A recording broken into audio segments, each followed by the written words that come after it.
Doctor कोण आहे? हां डॉक्टर कोण आहे? डॉक्टर कोण आहे? बराबर ते डॉक्टर आपले ॲम्ब्युलन्स बोलून डॉक्टर दुर्लक्ष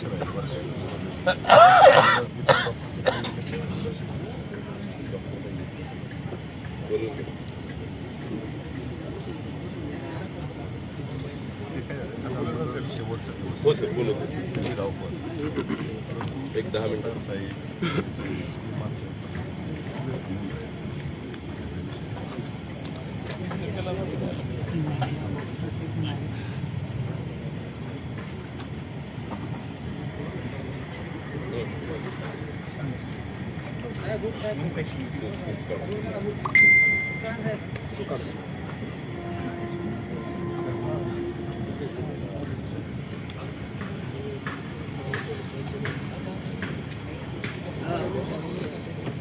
आपलं माईक चालू ठेवलंय.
आपला पोलीस प्रशासनाचा एक स्पीकर आहे तेवढं जरा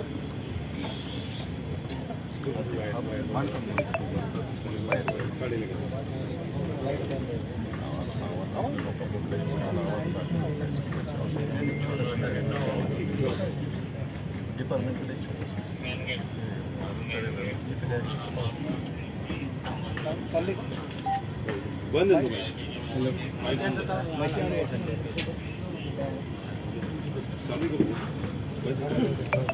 जाऊ जाऊ जाऊ इथं आवड साहेब असतील त्यांच्याकडे एक स्पीकर आहे तेवढं त्यामध्ये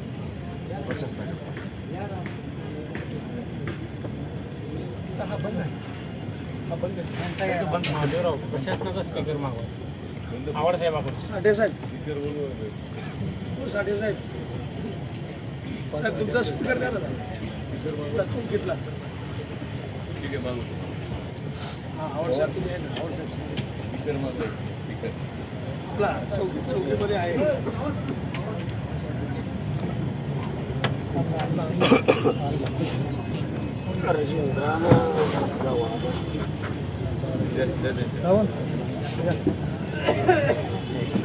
दादा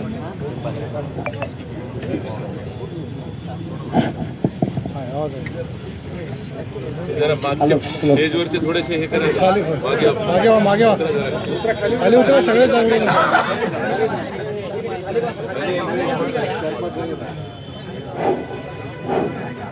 या ठिकाणी आवाज येत नाही अविजबा बोला सूचना द्या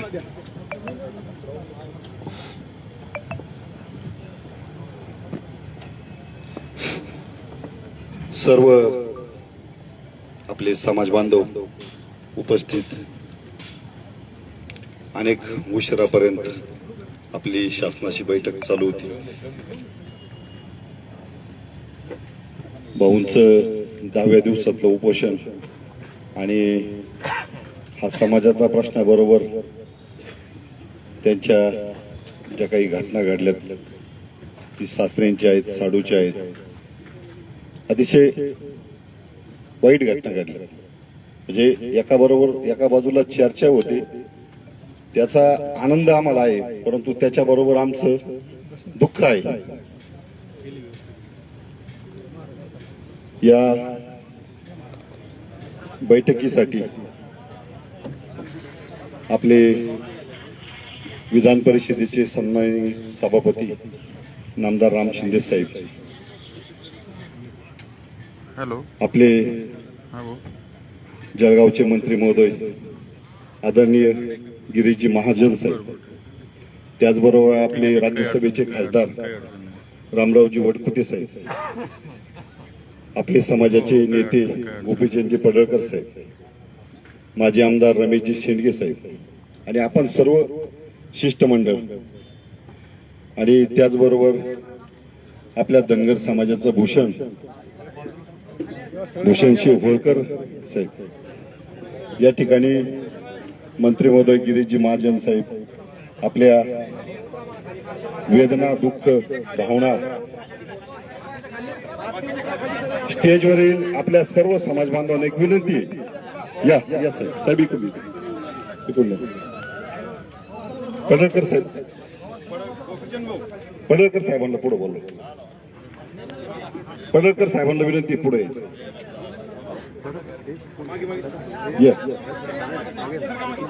या पडळकर साहेब, तुम्ही वरती सर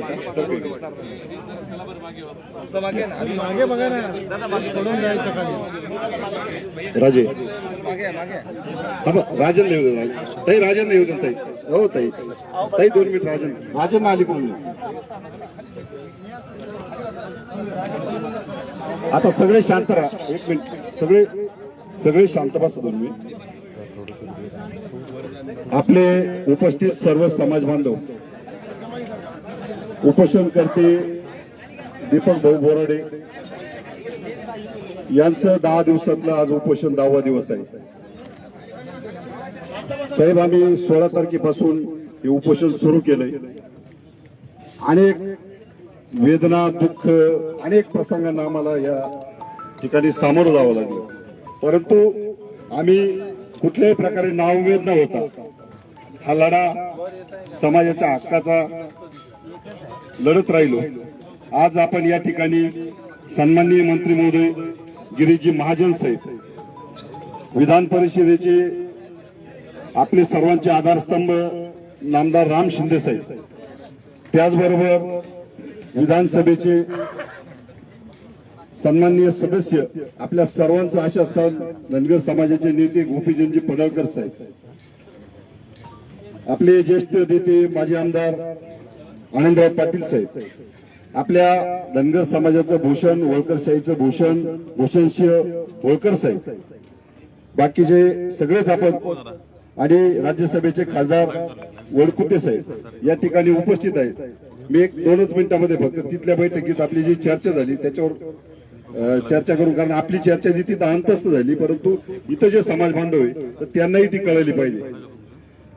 म्हणून आज हा लढा लढत असताना आज दुपारीच एक वाईट घटना आपल्या सर्वांना कळली की दीपकराव बोराडे साहेबांचे सासरे, जे जालन्याला दीपकराव बोराडेंच्या बरोबरच राहतात, त्यांना परवा दिवशी त्यांना जो वेदना झाल्या, दुःख झालं, त्यांच्या शरीराला एक सौम्य अटॅकचा धक्का लागला आणि त्याचा व्हिडिओ तिकडे बघण्यात गेला.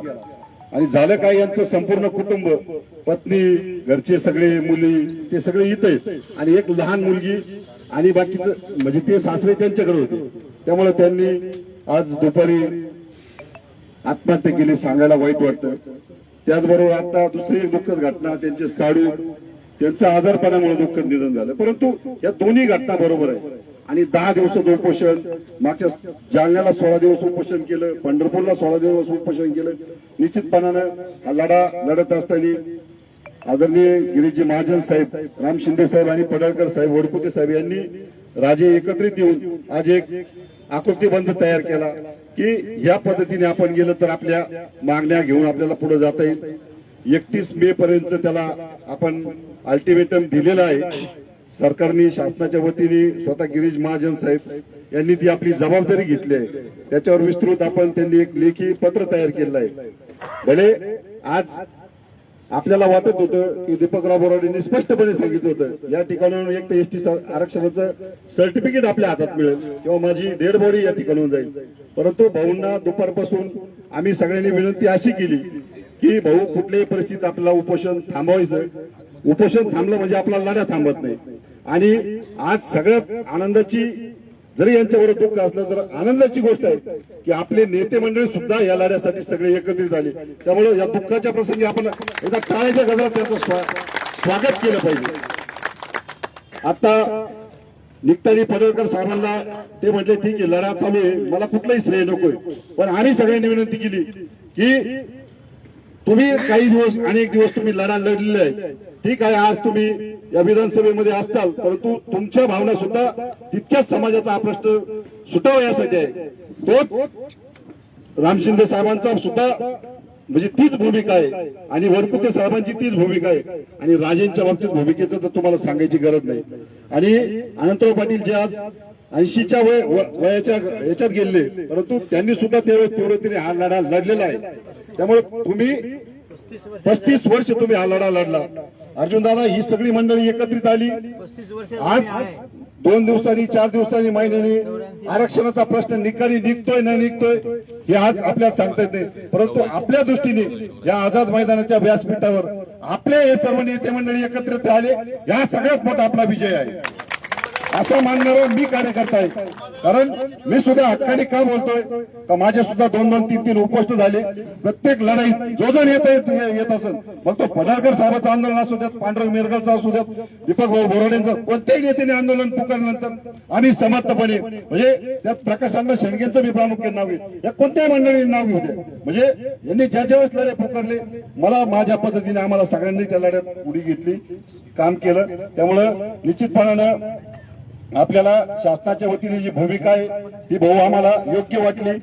तुमच्या अप्रोक्ष काही गोष्टी तुम्हाला मान्य नव्हत्या, परंतु तुमचे सगळे सहकारी लढ्यात असणारे बरोबर आम्ही त्याला मान्यता दिली आहे. भले तुम्हाला तुमच्या मनात ते पटणार नाही, परंतु आमची तुम्हाला सगळ्यांची विनंती की आता आपण हे उपोषण स्थगित करावं, थांबावं आणि यानंतरचा लढा आपण नेटाने लढू. कारण तुम्ही जगणं आमच्यासाठी तितकंच मोठं आहे. म्हणजे लाख मेले तरी चालतील, पण लाखाचा एक पोशिंदा जगला पाहिजे अशी भूमिका आमची आहे. भाऊ तुम संघर्ष करो, हम तुम्हारे साथ हैं. भाऊ तुम आगे बढ़ो, हम तुम्हारे साथ हैं. निष्ठोक राजमाता अहिल्यादेवी होळकरांचा जय हो.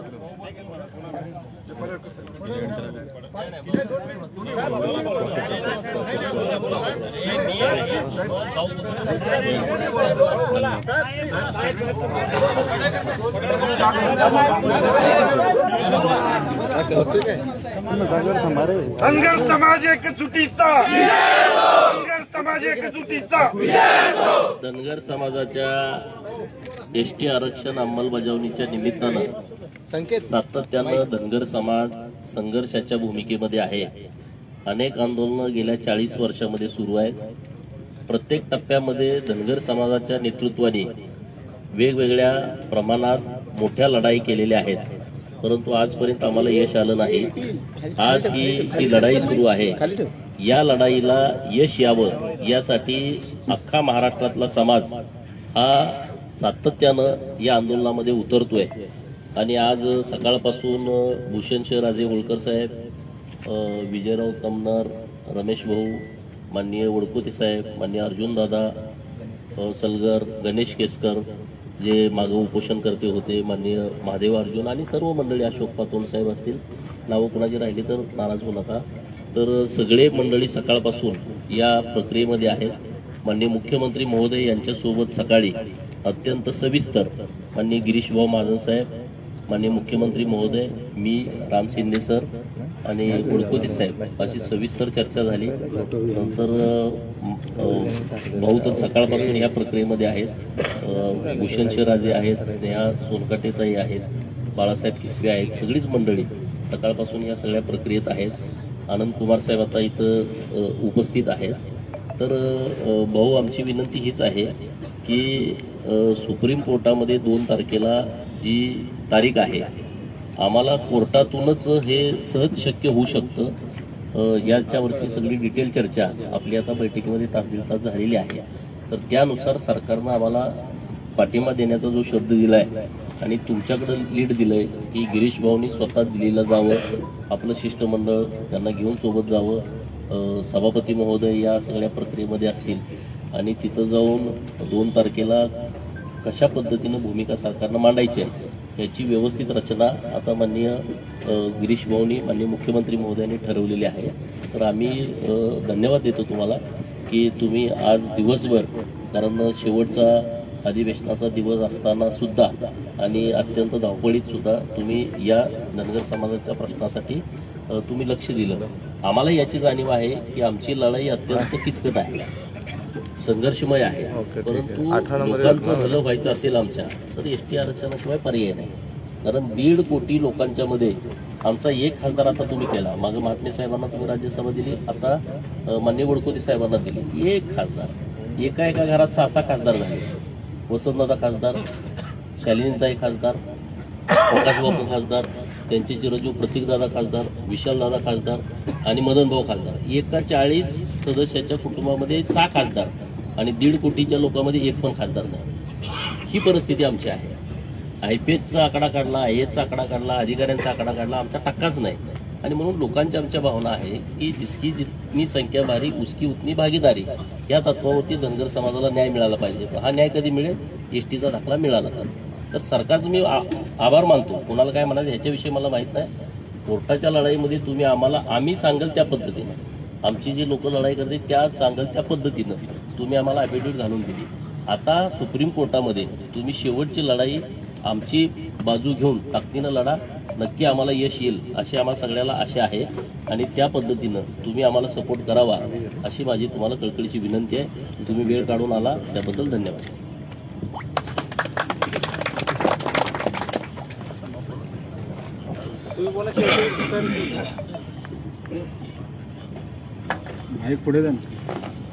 आझाद मैदान मुंबई येथे गेल्या 10 दिवसापासून दीपकभाऊ बोराडे आणि सर्व महाराष्ट्रातील प्रमुख पदाधिकारी आणि कार्यकर्ते धनगर आरक्षणासाठी असलेला हा लढा गेल्या अनेक दिवसापासून त्यांच्या नेतृत्वामध्ये जालना, पंढरपूर, मुंबई असा हा लढा सुरू आहे. सर्वच मान्य पदाधिकारी, शासनाचे प्रतिनिधी इथे उपस्थित आहेत. सगळ्याची नाव घेण्यामध्ये मी वेळ घालवत नाही. परंतु दीपकभाऊ बोराडे यांच्या नेतृत्वामध्ये घरी एवढं मोठं दुःख झालं असताना देखील समाजाच्या प्रती त्यांनी स्वतःवर आलेलं एवढं मोठं संकट बाजूला सारून मी ठरवलेला आणि घेतलेला प्रश्न समाजाचं हित जोपर्यंत त्याचा तडीत जात नाही ही भूमिका त्यांनी ठाम घेतली. आणि विजय तमनांनी सांगितल्याप्रमाणे निश्चितच सगळ्यांच्याच ह्या भावना आहेत. मग ते लोकप्रतिनिधी असो, कार्यकर्ता असो, सगळ्यांच्याच ह्या भावना आहेत. परंतु प्रातिनिधिक स्वरूपामध्ये त्यांनी जे आंदोलन केलं, शासनाचं लक्ष वेधलंय, मलाही ते भेटले. आणि म्हणून आता आमदार गोपीचंद पडळकर यांनी सांगितल्याप्रमाणे सुप्रीम कोर्टामध्ये एक तारीख आहे. माननीय गिरीश महाजन साहेब त्याच्यात विस्तृत स्वरूपामध्ये काय चर्चा झाली ते सांगतील.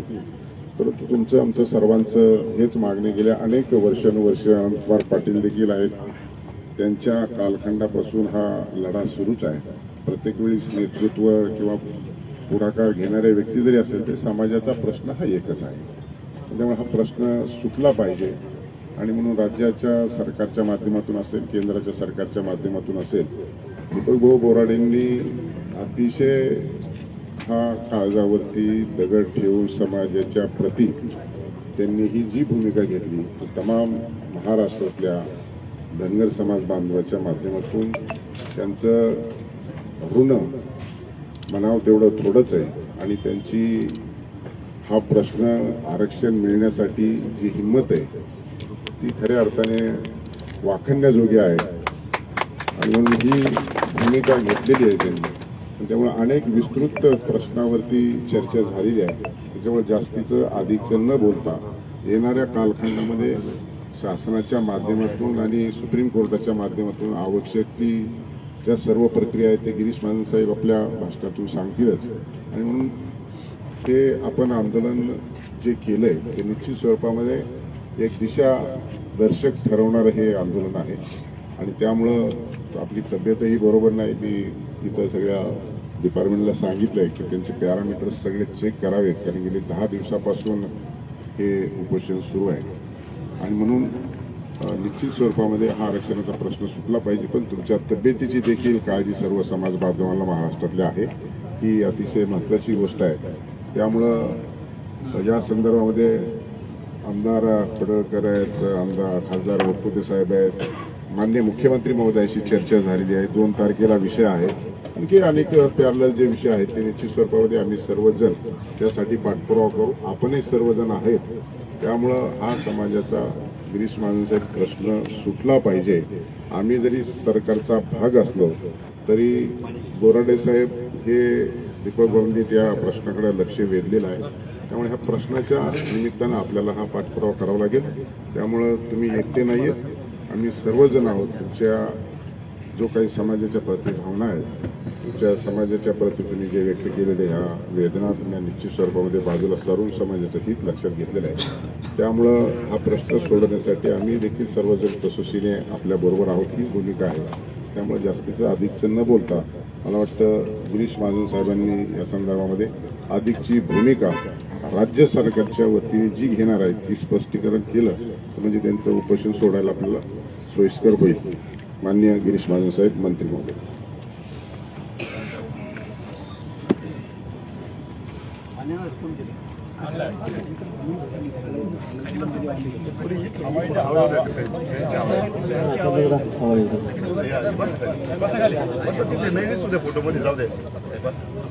तर दीपक भाऊ यांच्या उपोषणाचा आज जवळपास 10वा दिवस आहे. 16 तारखेपासून ते या ठिकाणी उपोषण करतायत. पाण्याशिवाय काही अन्नग्रहण या ठिकाणी करत नाही. त्यामुळे आता त्याची तब्येतही त्याचे सगळे पॅरामीटर आहेत खालीवर व्हायला लागलेले त्याची आपल्या सर्वांना कल्पना आहे. अधिवेशनाचा आता शेवटचा दिवस. खरं म्हणजे अधिवेशनाला सुरुवात झाली त्यावेळेलाही बैठक विधानसभेमध्ये झालेली होती. त्यावेळेला मी दीपक भाऊंना विनंती केली होती, सगळ्यांनाच विनंती केली होती की आपण उपोषणाला बसू नका. कारण आपल्याला माहिती आहे आपली लढाई ही कायद्याची लढाई आहे. आपल्याला कोर्टात जाऊनच न्याय मिळणार आहे. आपल्याला आरक्षण पाहिजे पण ते कायमस्वरूपी टिकणारं पाहिजे. आपण म्हणतात काही लोक म्हणतात सरकारचे आदेश देऊन टाका, दिलं तर ते लगेच दुसऱ्या दिवशी कोर्टामध्ये त्याला स्टे होणार आहे. त्याची आपल्या सर्वांना कल्पना आहे आणि त्यातून मग आउटपुट काही निघणार नाही. आणि म्हणून आपल्याला जे यातली तज्ज्ञ मंडळी आहेत, सॉलिसिटर आहेत, मोठे वकील आहेत, एजी आहेत, कुटुंब करू आणि त्यानंतर आपण निर्णय करू आपल्याला काय कसं पुढे जायचं, आपला प्रवास कसा करायचा सगळा कायदेशीर. पण दीपक भाऊंचा आग्रह होता की नाही मी उपोषणाला बसणार आणि ते उपोषणाला बसल्यानं 10 दिवस बोलता निघून गेले. आजही आम्ही सर्वजण त्या ठिकाणी होतो. रामभाऊ त्या ठिकाणी होते, पडळकर साहेब होते, खासदार कडकुते साहेब होते, राजे होते, ताई होत्या, सर्वजण आपण त्या ठिकाणी होतात. आपणही बघितलं असेल की आमची जी भूमिका आहे सरकारची ती तिथे स्पष्ट आहे. मान्य देवेंद्रजींची भूमिका आपल्याला कल्पना आहे, त्यांनी आधी वेळोवेळी घोषणा केलेली आहे. शिंदे साहेबही असतील किंवा सुनेत्राताई असतील, त्यांची सगळ्यांची भूमिका या बाबतीमध्ये अतिशय स्पष्ट आहे की आपल्याला कुठल्याही आपल्यावर अन्याय होता कामा नये. आपलं जे हक्काचं आहे ते आपल्याला मिळालंच पाहिजे. ही भूमिका जशी आपली तशी सरकारची पण त्या ठिकाणी आहे. पण त्या धनगर आणि डच्या भानगडीमध्ये आपण खरं त्या ठिकाणी शेतलो गेलेलो आहोत त्याची आपल्या सर्वांना कल्पना आहे. आणि म्हणून हा विषय आता कोर्टाकडूनच आणि आपण तसं SLP कोर्टामध्ये आपली आहे, त्याची तारीख आता 2 या ठिकाणी आहे. येणाऱ्या 2 तारखेला आपल्याला सुप्रीम कोर्टामध्ये लढा द्यायचा आहे. त्या ठिकाणी मी परवाच आपल्याला कल्पना आहे आपल्या सगळ्यांच्या समोर खडकर साहेब होते, रामभाऊ सगळ्यांच्या समोर मी एजन्सी बोललो. तिथले जे आपले 2 मोठे सॉलिसिटर आपण लावलेले आहेत त्यांच्याशी त्या ठिकाणी बोललो. अतिरिक्त माहिती कुंभकोणी साहेबांकडे आपण त्यांनाही घेऊन जाऊ दिल्लीला गरज पडेल तसं. तर मला वाटतं 2 तारखेला आता आपल्याला त्या ठिकाणी पूर्ण ताकदीने कदाचित एखाद्याला पुढची तारीख घेऊ. जर काही अडथळा असेल किंवा काही अडचण असेल कागदपत्राची तर आपण 8-10 दिवसाची तारीख पुढे परिस्थिती एक पुढची तारीख घेऊ. पण आता हा लढा संपला पाहिजे मला असं वाटतं. त्यात आपल्याला न्याय मिळालाच पाहिजे. आणि म्हणून आम्ही मुख्यमंत्री महोदयांनी सांगितलंय मला स्वतः लक्ष घाल आणि मी पण आपल्या सर्वांना सांगितलं की त्याच्या पुढच्या तारखांना असेल सुप्रीम कोर्टात असेल मी स्वतः त्या ठिकाणी हजर राहील. आपण 5-7 लोक त्या ठिकाणी जाऊन आपण सगळेजण फडणवीस साहेब आहेत, सगळे आहेत, खासदार तर तिथेच आहेत. आपण सगळेजण अजून 5-7 जण त्या ठिकाणी जाऊ आणि काय कमी आहे काय जास्त आहे कुठले कागदपत्र लागत आहेत काय रणनीती करायची ती आपण त्या संदर्भामध्ये निश्चित एक मार्ग त्या ठिकाणी काढूया. काही करून आपल्याला त्या ठिकाणी न्याय मिळवून घ्यायचा आहे. जशी आपली भूमिका मी पुन्हा सांगेल देवेंद्रजींची सुद्धा तीच भूमिका आहे, शासनाची सुद्धा तीच भूमिका आहे. आणि म्हणून दीपक भाऊ आता आपण तब्येतीकडे लक्ष द्या. आपल्याला लढा द्यायचा आहे. हा नुसतं आपण 10 दिवस 15 दिवस मोठ्याला पोचून लढा म्हणजे मार्गी लागणार नाही याची आपल्याला कल्पना आहे. पण त्यासाठी आपली तब्येतही चांगली असली पाहिजे. तुमची भूमिका स्पष्ट आहे, अतिशय प्रामाणिक आहे समाजाविषयी, हे याची कल्पना सर्वांना आहे. सगळ्या महाराष्ट्राला समाज बांधवांना तशी आम्हाला सुद्धा त्या ठिकाणी आहे. आणि म्हणून एवढा मोठा समाज असताना सुद्धा आपल्याला हक्काचं आपलं मिळत नाही याची खर्च जशी आपल्याला आहे तशी आम्हाला सुद्धा त्या ठिकाणी आहे. आणि म्हणून आता आपल्या पारड्यामध्ये सगळं पाडूनच घ्यायचं आहे. आणि म्हणून त्यासाठी मी पुन्हा आपल्याला शब्द देईल, पुन्हा आपल्याला सांगेल की आम्ही पूर्ण वेळ आम्ही आपल्या सोबत त्या ठिकाणी आहोत. त्यात कुठेही काळजी करण्याची गरज नाही. जी काय मदत लागेल ती मी स्वतः त्या ठिकाणी आता मी त्या ठिकाणी बोलणार नाही पण आपण ती सगळी मदत त्या ठिकाणी करू. आणि म्हणून दीपक भाऊ आता आपली तब्येत चांगली कारण या लढ्यामध्ये तुम्ही आमच्यासोबत दिलेले असले पाहिजे, तुम्ही त्या ठिकाणी आले पाहिजे. आणि म्हणून मी सांगत होतो आपल्याला की आपण ही सगळी नियमानेच लढाई लढू. पण आता 10 दिवस झाले आपण या ठिकाणी अजून तब्येतीला ताण देऊ नका. मुख्यमंत्री महोदयांशी आम्ही सर्वांना भेटलो, बैठकी झाली, आम्ही बोललो त्या ठिकाणी. आणि म्हणून मी शासनाच्या वतीने या ठिकाणी आलेलो आहे, मुख्यमंत्र्यांच्या वतीने या ठिकाणी आलेलो आहे. शिंदे साहेब बोलले, सुनीताताई बोललेले आहेत. आणि म्हणून आमची आपल्याला विनंती आहे की आता आपण हे उपोषण त्या ठिकाणी थांबावं आणि 2 तारखेची तयारी आपण सगळेजण करू. म्हणजे आपण त्या ठिकाणी आमच्यासोबत या आणि आपण सगळेजण मिळून आता खरं म्हणजे आपण ज्या गोष्टीचा उल्लेख केला की आज आपण सगळेजण एकत्रित झालेलो आहोत ही सगळ्यात आनंदाची गोष्ट आपल्यासाठी. नाही तर समाज समाजात दुफळी असली कुठल्याही न्याय मागण्या आपल्याला पदात पडून घ्यायचे असतील तर सगळा समाजात संघटित असला पाहिजे, एकत्रित असला पाहिजे. नाही तर एक दुसरं सांगतो, दुसरं तिसरं सांगतो, तिसरं चौथं सांगतो, मला वाटतं असं कुठं चालणार नाही. पण आपण शेवटी समाजाला आपल्याला न्याय द्यायचा आहे. आपलं ध्येय एकच आहे या बाबतीमध्ये, हे वेगवेगळं नाहीये. शेवटी समाजाला न्याय देते आपल्या एसटी प्रवर्गामध्ये आपल्याला त्या ठिकाणी प्रवेश करायचा आहे. आणि म्हणून मलाही या गोष्टीत आनंद झाला. मी सगळ्यांना सांगितलं, पडळकरांनाही सांगितलं, रामभाऊ होते, आम्ही सगळ्यांनी ठरवलं की आता या ठिकाणी आपण एकत्रितपणे जाऊन आता सगळी लढाई आपल्याला पुढची लढायची आहे. आणि याची फलनिष्पत्ती आज एवढी निश्चित चांगली झालेली की आपण सगळ्या एकत्रित झालेलो आहोत. दिल्लीला सुद्धा आपण सगळे एकत्रित जाऊन त्या ठिकाणी हा लढा लढूया. निश्चित आपल्याला ज्या दुसऱ्या आपण ते मागण्या या ठिकाणी केलेल्या आहेत त्या संदर्भामध्ये सीएम साहेबांनी आपल्याला ओके केलेलं आहे की त्या संदर्भाने मी कुठे कमी पडणार नाही. पण आपली सगळ्यात महत्त्वाची मागणी जी आहे त्या प्रवर्गामध्ये आपण आलो पाहिजे, ही सगळ्यात महत्त्वाची आपली मागणी आहे. आणि त्यासाठी आपण निश्चित आता 2 तारखेपासून या ठिकाणी लढा देऊ. सरकार काही करेल किंवा सरकारने म्हटलं की होईल असं नाही, हे आपल्या सर्वांना माहिती आहे. सगळे यातले तज्ज्ञ आहेत, अभ्यासू आहेत, सगळ्यांना माहिती आहे. मला वाटतं 2 तारखेपर्यंत जमलं तर आपण कुंभकोणी साहेबांना भेटून घेऊ. एक मिटिंग आपण डेप्युटी मंत्रालयामध्ये करून घेऊ, विधान मोरदकर मंत्रालयामध्ये. रामभाऊ तुम्ही कॉल करा, आम्ही सगळेजण आपण त्या ठिकाणी बसूया आणि आपण एक चांगली बैठक त्या ठिकाणी करू. त्यांचे कायदेशीर मार्गदर्शन, कारण त्यांना जेवढं माहिती तेवढं कोणालाच माहिती नाही कुंभकोणी साहेबांना. म्हणून मला असं वाटतं की ती बैठक आपण या ठिकाणी करू आणि दिल्लीला जाऊन पुढची सगळी रणनीती आपण त्या ठिकाणी ठरवूया. निश्चित मला खात्री आहे आपण सगळेजण एकत्रित मिळून जर हा लढा दिला तर कुठलीही गोष्ट कठीण नाहीये. निश्चित यश आपल्याला त्या ठिकाणी मिळणार आहे, त्या बाबतीमध्ये आपण खात्री बाळगा. पुन्हा मी आपल्या सर्वांच्या वतीने, शासनाच्या वतीने मी दीपक भाऊंना विनंती करतो की आपण आता आपलं उपोषण थांबवा, तब्येत 2-4 दिवस चांगली करा आणि पुढे आपल्याला पुन्हा दिल्लीला जायचं. तुम्ही आमच्यासोबत दिल्लीला या ठिकाणी नक्की यावं. आपल्यावर मोठं संकट आलेलं आहे याची मला कल्पना आहे. दुपारीच मला ती बातमी कळाली आपल्या सासऱ्यांच्या संदर्भामध्ये, पुन्हा साडूंच्या संदर्भामध्ये. तर संध्याकाळी खरं अशाही परिस्थितीमध्ये आपण या ठिकाणी आहात. खरं समाजासाठी आपली जी तळमळ आहे ती यावरून खरंच दिसून येते. गेल्या वेळी सुद्धा आपण उपोषणाला बसलो त्यावेळेला मी सुद्धा त्या ठिकाणी सगळ्या गोष्टीमध्ये सहभागी होतो. गेले 3-4 दिवस मी या ठिकाणी आपल्याशी बोलतोय. दीपक पाटील प्रांत रामेश्वर तुम्हाला फोनवर जोडून देत आहेत. वारंवार विनंती आपल्याला त्या ठिकाणी केली, पण आपण म्हणले की असं होणार नाही. पण आपल्याला कल्पना आहे की कोर्टाशिवाय आपली लढाई सक्सेस होऊ शकणारच नाही 100%. 1% दुसरा चान्स नाही. आणि आपण निश्चित आपलं त्या माध्यमातूनच काय असेल नसेल ते आपण बघू, पण त्या माध्यमातून हे यश आपल्या पदरामध्ये पाडून घेऊ, म्हणजे ते कायमस्वरूपी टिकणार असेल. अन्यथा मला आपल्या सर्वांना कल्पना आहे, जे यातले तज्ज्ञ आहेत, अभ्यासक आहेत, त्यांनाही माहिती आहे की असं दुसरं इथून थातून आरक्षण घ्यायचं आणि 2-3 दिवसामध्ये परत त्याला स्टे घ्यायचा.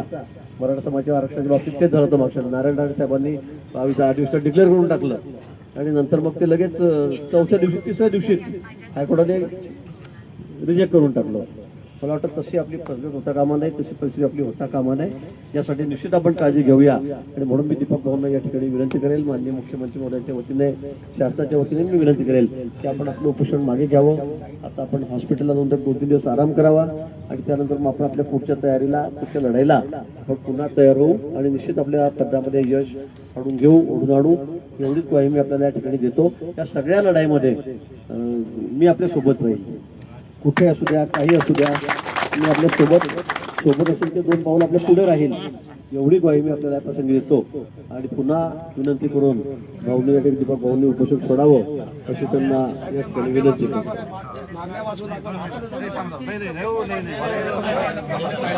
मला वाटतं आता तुमचं सिस्टमॅटिक झालं. आम्ही सकाळी पण साहेबांना भेटलो, सगळं ते मंजूर झालेलं आहे.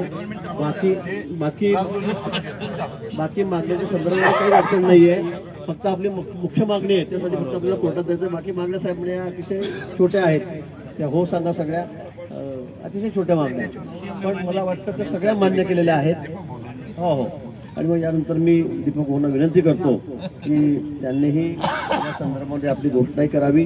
पण माझी त्यांना पुन्हा विनंती राहील की आता आपण जास्त वेळ, त्याची तब्येत खरंच मी डॉक्टरांशी बोललेलो आहे, आजही बोललो, त्याचे थोडेसे पॅरामीटर कमी जास्त होत आहेत. आता जास्तही आपण आता कुठल्या गोष्टीचा अर्थ बघू नका. आपल्याला हा लढा अजून लढायचा आहे, त्यासाठी आपण तब्येत आपली चांगली ठेवावी एवढी विनंती मी आपल्याला करतो. दीपक भाऊ आपल्याला संबोधित करतो. तुम्ही लोक आला, मला वाचवायला आलात, पण थोडासा वेळ झाला. माझे सासरे गेले, त्याला तुम्ही सगळी जबाबदारी, मी पण जबाबदारी. ही जबाबदारी टाळता येणार नाही कोणाला. आता या ठिकाणी आपल्या समाजाचे भूषण राम शिंदे साहेब, समाजाचे ज्येष्ठ नेते, आमचे मार्गदर्शक माजी आमदार अनंत कुमार पाटील साहेब, खरं म्हणजे ज्यांच्यावर विश्वास ठेवून आम्ही मार्गक्रमण करत होतो असे नामदार गिरीश भाऊ, या ठिकाणी होळकरांचे वंशज महाराज भूषण सिंहराजे होळकर, खासदार रामरावजी वडकुटे साहेब, आमदार गोपीचंद भाऊ पडळकर, सगळेच आमचे ज्या लोकांनी खरं म्हणजे एका दिवसाचा कोणी कार्यकर्ता किंवा आंदोलक नाहीये, गेले कित्येक दशकांपासून लढतात. परंतु 17 सप्टेंबर पासून खऱ्या अर्थानं ज्यांनी माझ्यावर विश्वास ठेवला आणि आतापर्यंत घरदार सोडून माझ्या सोबत येत असे सर्व सहकारी. मी गिरीश भाऊ, आता तुमचा काय निर्णय झाला याच्याशी मला काही घेणं देत नाही. मी त्या दिवशी सुद्धा फडणवीस साहेबांना नम्रपणे सांगितलं होतं, साहेब आपण बैठकीला नव्हता, हे सगळे होते. साहेब मी आत्ताही नम्रपणे सांगतो, आमचा कुठल्या समितीवर, कुठल्या आयोगावर, न्यायालयावर 1% विश्वास नाही. आमचा विश्वास देवेंद्र फडणवीस साहेबांवर आहे आणि नरेंद्र मोदी साहेबांवर आहे. त्याच्यामुळे त्या दिवशी मी तेच बोललो होतो. फडणवीस साहेब म्हणले, दीपकराव तुमची 4 तज्ञ पाठवा, आपण याची सोबत बैठक घेऊ. मी त्या दिवशी शिंदे साहेब नम्रपणे सांगितलं, आमच्यात तज्ञ आहेत, हुशार आहेत, नाही असं नाही, पण साहेब आमच्यापेक्षा जास्त तज्ञ तुमच्याकडे. आणि देणारानं जर ठरवलं तर मार्ग नसला तरी मार्ग काढता येतो. आमची त्या दिवशी भूमिका तीच होती. तिथेही तेच म्हणलं होतं की साहेब 16 तारखेचा आमचा आता 8 तास याच्यामुळे श्रीमंत सुभेदार मल्हारराव होळकरांची जयंती आम्ही मुंबईत साजरी करण्याचं ठरवलंय. तुम्ही आमचं हिरमोड करू नका, जे काय तुम्हाला ठरवायचा वेळ मी आम्ही थोडी म्हणलो साहेब आजच GR काढा, आजच सर्टिफिकेट द्या, असं आम्ही नाही म्हणत नाही, इतके येडे नाही आम्ही. तुम्हाला जे पर्याय मी आता अजूनही सांगतो साहेब, तुमची चर्चा साहेब मला माहित नाही, तुम्ही सगळे आले. मी याच्यामुळे म्हणलं राजे तुम्ही सगळे जबाबदार लोक आहेत. आता इथून पुढे मला तर कोणी म्हणणार नाही. मी सांगितलं होतं इथून जाईल तर निर्णय घेऊन जाईल, नाही तर माझी डेड बॉडी इथून मुंबईतून बाहेर जाईल. दुर्दैवानं माझी गेलेली, पण माझ्या घरातच डेड बॉडी आता. पण तुम्ही सगळे लोक आहेत, तुम्ही ठरवा काय करायचं ते. धनगराचं कल्याण करा इतकंच म्हणतो.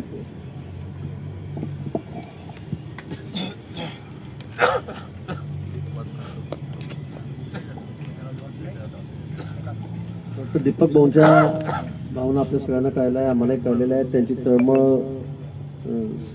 ज्या तळमळीने ते या ठिकाणी बसलेले आहेत, त्यांची तब्येत हे सगळं बघून खरं आम्हालाही फार आम्हाला यात आनंद अजिबात नाही आहे किंवा फार आम्हाला असं इच्छा की अजून वाढावं किंवा आपण इथेच बसावं. पण निश्चित आपली जी भावना मी पुन्हा सांगेन ती माननीय मुख्यमंत्र्यांची पण आहे. आपण तो विश्वास मोदी समाजावर दाखवला, देवेंद्रजींवर दाखवला, त्याला कुठेही तडा जाणार नाही. मी पुन्हा याची ग्वाही देतो. आणि येत्या 2 तारखेला पुन्हा आपण त्या ठिकाणी 2 दिवस आधी दिल्लीला जाऊ आणि नंतर हा विषय निश्चित आपण त्या ठिकाणी मार्गी लावूया. एवढंच होतं होता.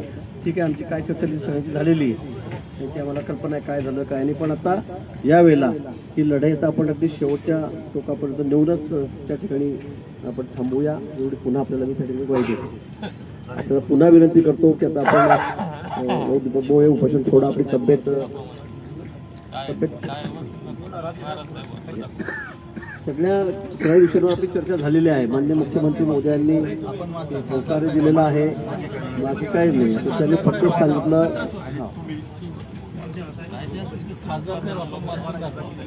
वाचू, आपण उपोषण सोडून घ्या. आणि उपोषण सोडवूया. प्रतिदीपक भीमरावजी बोराडे, मुक्काम मुदखेडा, तालुका जाफराबाद, जिल्हा जालना. विषय उपोषण मागे घेण्याबाबत सकल धनगर समाजाच्या मागण्यावर आपले निवेदन प्राप्त झाले. आपल्या मागण्याबाबत माननीय मुख्यमंत्री महोदयांशी चर्चा झाली असून शासन आपल्या मागण्या सकारात्मक आहे. माननीय सर्वोच्च न्यायालयाच्या याचिकेच्या अनुषंगाने शासनाकडून सर्व सहकार्य व मदत करण्यात येईल. अनुसूचित जमाती आरक्षणासंदर्भात कायदे तज्ज्ञांशी चर्चा करून लवकरात लवकर नियोजित निर्णय घेण्यात येईल. आपल्या मागण्याबाबत शासन सकारात्मक असून आपले उपोषण तात्काळ मागे घ्यावे अशी विनंती करण्यात येते. माननीय जिल्हाधिकारी, मुंबई शहर. माननीय मुख्यमंत्र्यांच्या संमती. चर्चा झालेली आहे.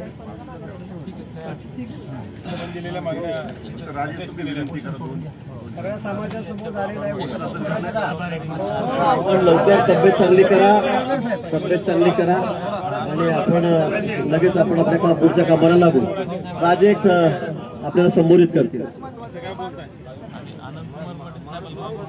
मला आता जास्त वेळ घ्यायचा नाही, कारण त्यांची तब्येत बिघडतीये. मी जास्त काही बोलणार नाही.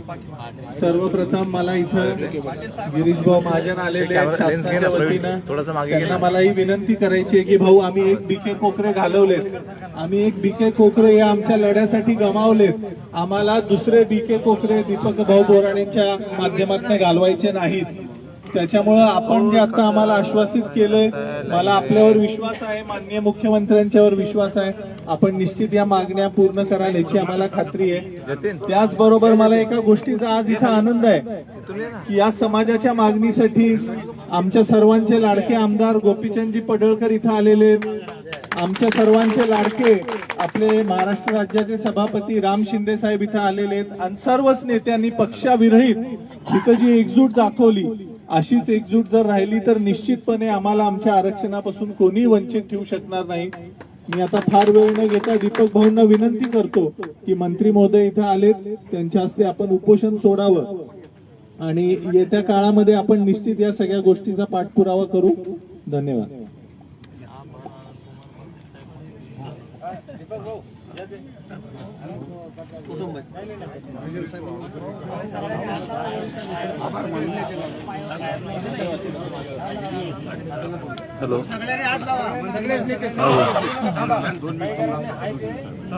दीपक बोराडे साहेब बोलले,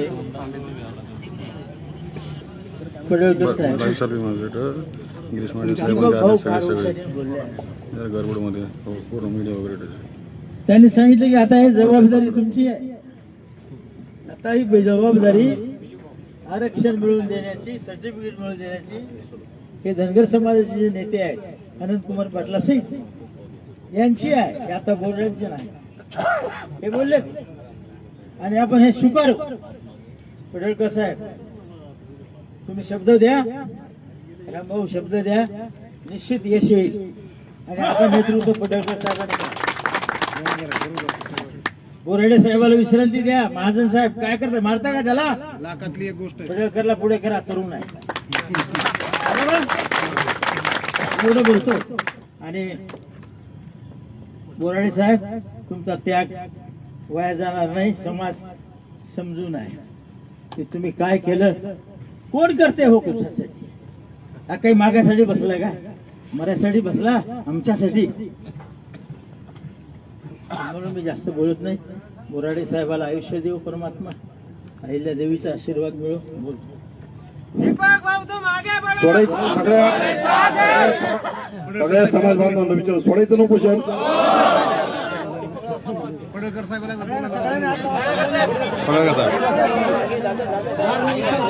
मी भार उचलतो म्हणून शब्द बोला.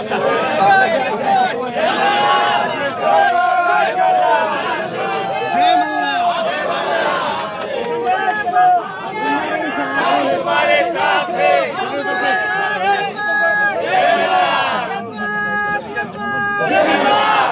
पुढचा भार मी उचलतो म्हणून समाज एकजुटीचा. धनगर समाज एकजुटीचा. पुण्यश्लोक अहिल्यादेवी होळकरांचा. डॉक्टर बाबासाहेब आंबेडकरांचा. एकदा बोला, एकदा बोला तुम्ही. चला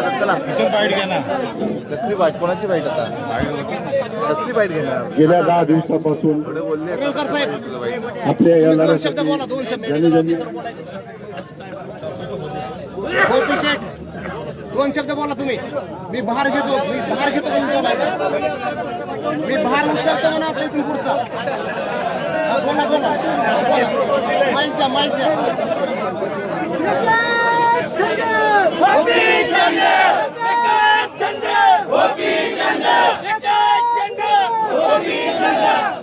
मेडिकल ऑफिसर पडायचा. बोला साहेब.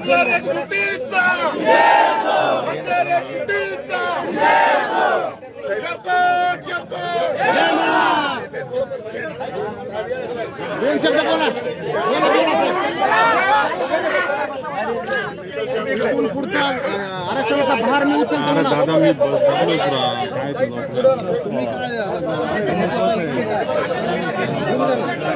मागून घ्या रे.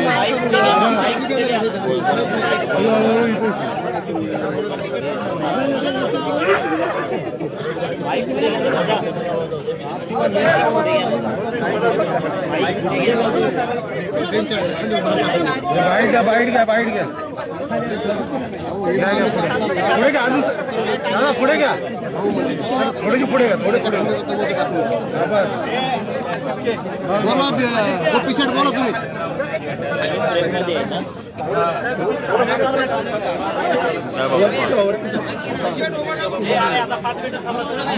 बोला तुम्ही एकदा